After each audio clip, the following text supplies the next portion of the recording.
Wet heat clings to you like a second uniform. Diesel smoke, rotting vegetation. Somewhere close, an M60 coughs and goes quiet. You're not on any roster.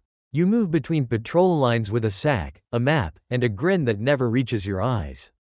This is your life, level by level, inside the black market pipeline embedded with Delta Force. The Scavenger, where survival means taking risks in the shadows.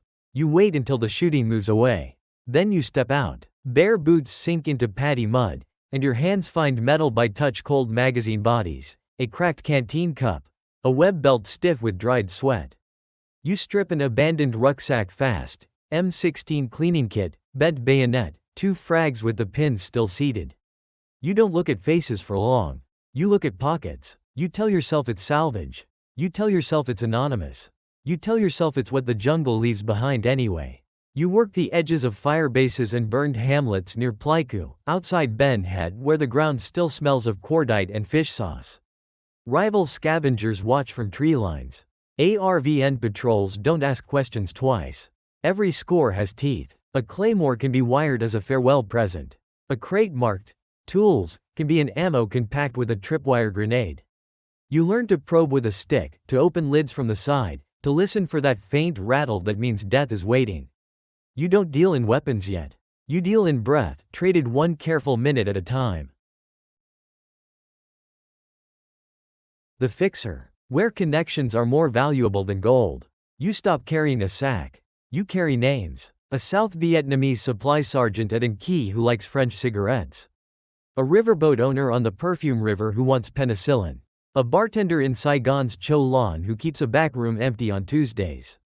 You sit under a slow fan, sweat darkening your collar, and you talk like it's just business. You tell yourself it's only introductions. You tell yourself nobody gets hurt by paperwork. You tell yourself you're keeping things controlled. The deals come in pieces. A case of .3006 here, 5M79 rounds there. A crate of sea rations swapped for a can of grease and a stamped pass. You learn the weight of a bribe 2,000 piastres, a Seiko, a carton of Salem and how to slide it without looking like you're sliding it. The burden is the math of trust. One man wants to sell to insurgents. Another claims he's for the Americans, while asking for extra detonators. You keep ledgers in your head and burn the scraps of paper in hotel ashtrays. The profit grows. So does the list of people who can point at you. You become a bridge made of dry wood, useful, necessary, and always one spark away from going up. The Cutout, where middleman games become life or death. Now the handoffs are silent. No bars, no backrooms, just coordinates and time windows. A bend in Highway 19 after a convoy ambush. A termite mound line west of Kontum. A dry creek bed where the helicopters won't land, but can hover long enough to kick dust into your teeth. You tell yourself you're invisible. You tell yourself you're just a courier. You tell yourself the real operators are the ones carrying rifles. You move small loads that matter. PRC-25 batteries wrapped in oilcloth, Swedish K submachine gun magazines, fresh claymore clackers, a pouch of sterile morphine syrettes with US lot numbers filed down. You memorize call signs, then pretend you never heard them. The power is that both sides need a blind spot. You coordinate hidden arms deliveries that can't exist on any manifest, and you do it around chaos artillery walking a tree line, an airstrike laying a wall of orange and black, villagers scattering like birds. One mistake and the pipeline becomes a trail. A captured driver talks. A dropped receipt survives a monsoon. You aren't the gun or the trigger. You're the gap between them, and gaps are where people fall through. You've learned to steal, to broker, to vanish. The next level puts you inside the team's logistics, close enough to hear their radio checks and close enough to be buried with their secrets. The Embedded Supplier, where you live close enough to the radios to become part of the mission. The first time you're inside the wire, the smell hits you: JP4 fuel, burnt coffee, CLP on hot metal. A plywood talk hums with a PRC-77 and a field phone that never stops ringing. You sleep on a cot near stacked rucks and taped up cardboard boxes labeled, spare commo, med, batteries. You eat when they eat. You move when they move. Nobody salutes you, but nobody asks why you're there. You tell yourself you're just support. You tell yourself it keeps them alive. You tell yourself proximity isn't ownership. You start feeding the team what the system can't. Extra Claymore M4s with the test sets still intact. Swedish K-mags that actually fit. Sterile sutures in sealed foil. PRC-25 batteries that haven't been drained by a month in a Connex.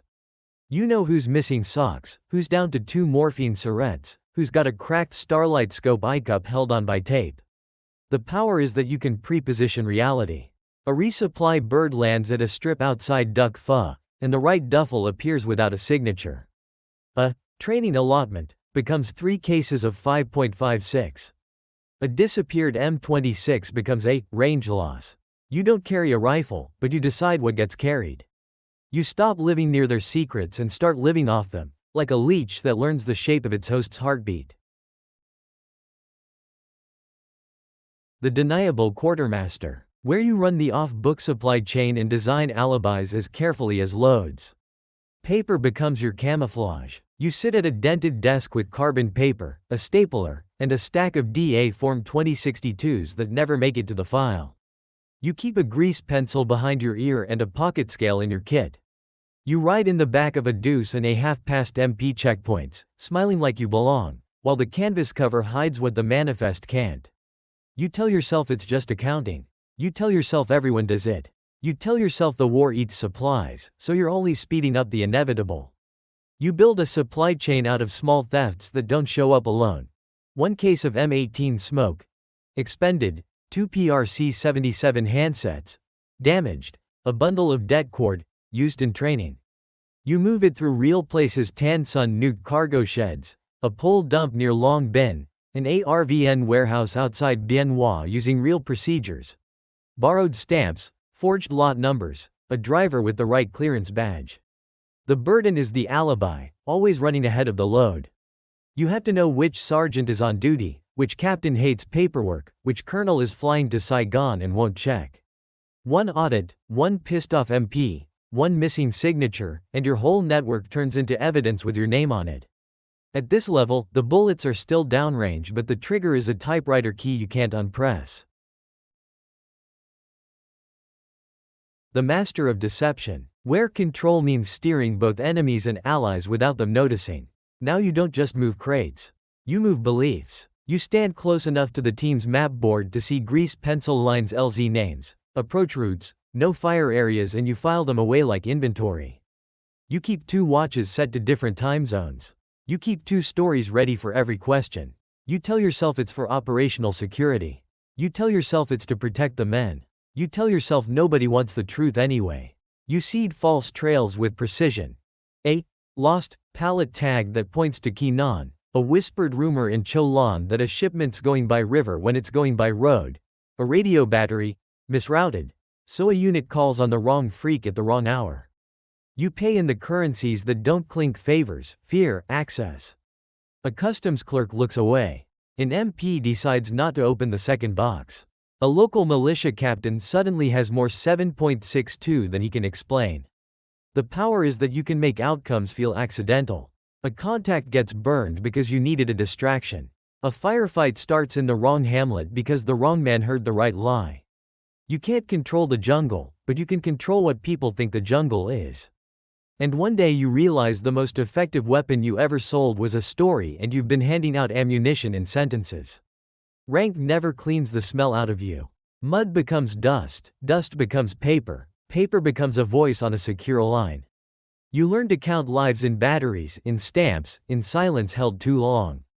You can call it supply, you can call it trade, you can call it security. The war doesn't care what you call it. It only remembers what arrived.